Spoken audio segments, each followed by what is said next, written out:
talking about retro gaming a lot in recent times.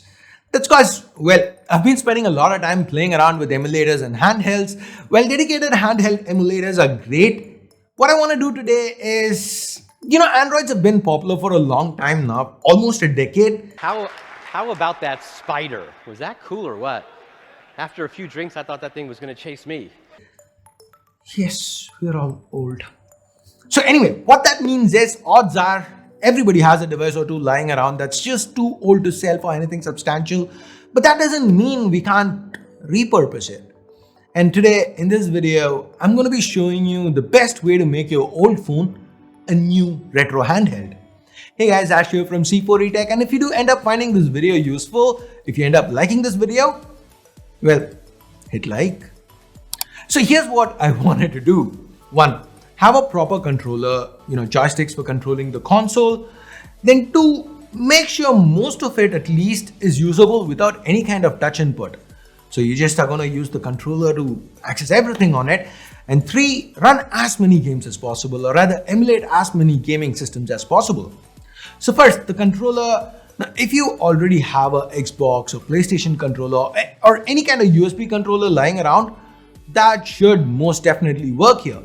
In case of a USB controller, you're gonna have to need a connector, but those are available pretty cheap. For an Xbox or PS4 controller, you're just gonna need a clip-on. Again, they are available pretty cheap too. Now, if you don't have one of these, then there are loads of controllers to choose from. For that, I will have a dedicated video soon, and I'll link that video in the description. Also, I add a card here. So if you're not watching it watching this video on day 1, if you're watching it a month or so later, then please check the description or check the card. Now, in a nutshell though, there are 2 types of controllers that you're gonna have to choose from. First is something like this. There's a variety of iPega games, and of course, the Razer Kishi as options. These are telescopic controllers that clip onto the sides of your phone. Personally, if you like these, I would say get the GameSir X2. If your phone has a Type-C port, that is. That's because this is super stupid, and I hate myself for saying it. But as of today, the only working Nintendo Switch emulator called EGNS, it's a super shady emulator. It's supposed to have ripped off code from Yuzu, but this emulator only works with this particular controller. Not even the Bluetooth GameSir X2, just the USB Type-C GameSir X2. So maybe your phone might not be good enough to emulate the Switch.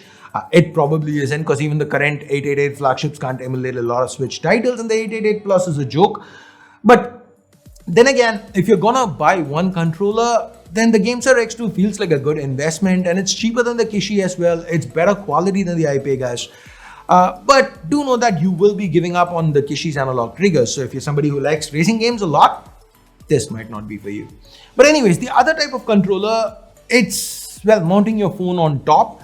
In this case, I'd suggest picking up a used Xbox One X or PS4 controller. They're usually very widely available and have the best longevity, best quality.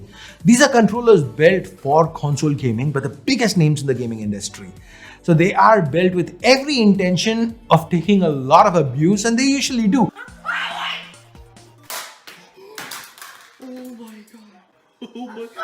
I still have a few Xbox 360 controllers from all the way back in 2007. They're still working great, and some of them I bought used in 2007. Also note that certain phones, especially the ROG series, they don't have a centered USB Type-C port, so the Kishi and GameSir aren't gonna work with them. You're gonna have to mount these on top. So in which case, these are better options. So that's the controller aspect of things. Now moving on to number 2, using your phone without touch input. Here I'd suggest installing the ATV launcher. I found that to be the best.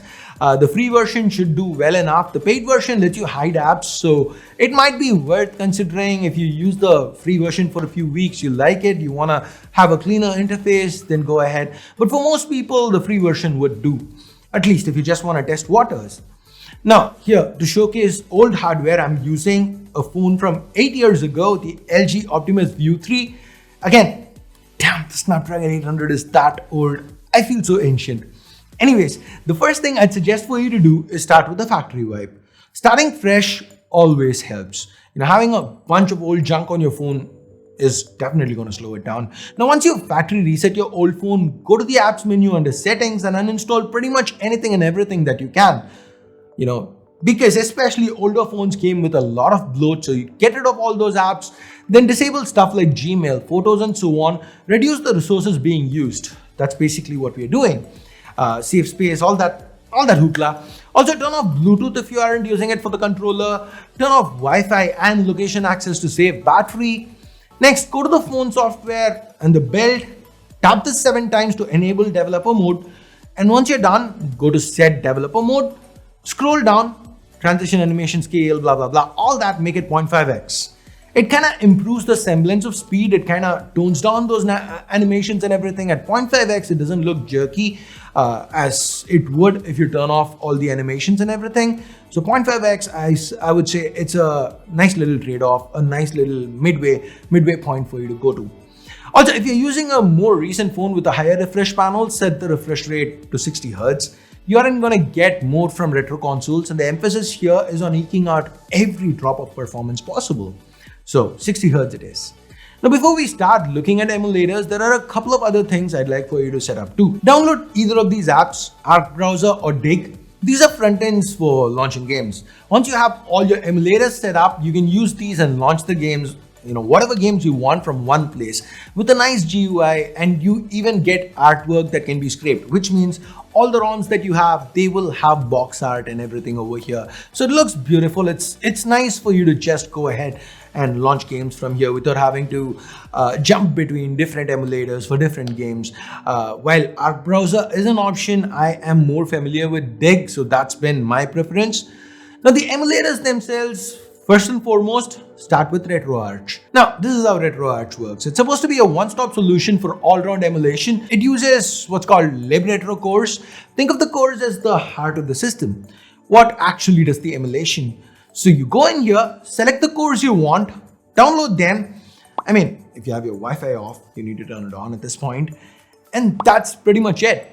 Now, while RetroArch is a universal solution, it is more of a jack of all trades. Every emulator works here, but this isn't the best performance they're bringing to the table. And because we're talking about an older phone where you might not have all the horsepower you need to just brute force through every emulation, then you might want to milk it for all it's worth by going with some dedicated emulators. Now, I'm going to list them here. If you want me to, I can at a later point do a dedicated video on how to set up each of these emulators and what are the best settings to use to get the best performance. That's way beyond the scope of this video. But now for Dreamcast, you can use Raycast or Redream. Dolphin emulator is what you're going to be using for Nintendo Wii and GameCube. For PS1, I'd suggest EPSXE.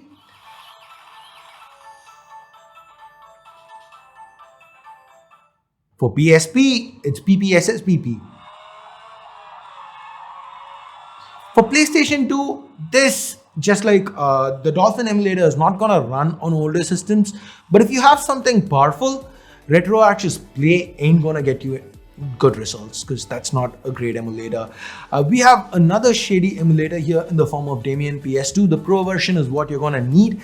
If you don't, at the very least, have a Snapdragon 845 Plus phone, as in Snapdragon 845 Plus, as in anything after Snapdragon 845. Snapdragon 845 and above is what I meant. If you don't have that, then I wouldn't suggest spending money on it.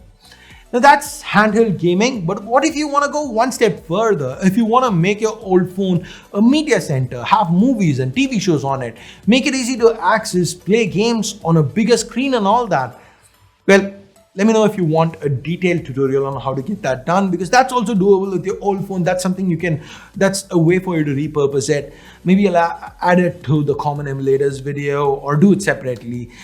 So let me know in the comments below. And I guess that's pretty much it for making your old phone a retro gaming powerhouse of a handheld. If you found this video useful, please hit like, leave a comment, and that's pretty much it. Thanks a lot for your time. Thanks a lot for watching. Until next time, my name's Ash. You've been watching C4 Retech, and I'm signing off for now. You guys have a great day. Bye-bye.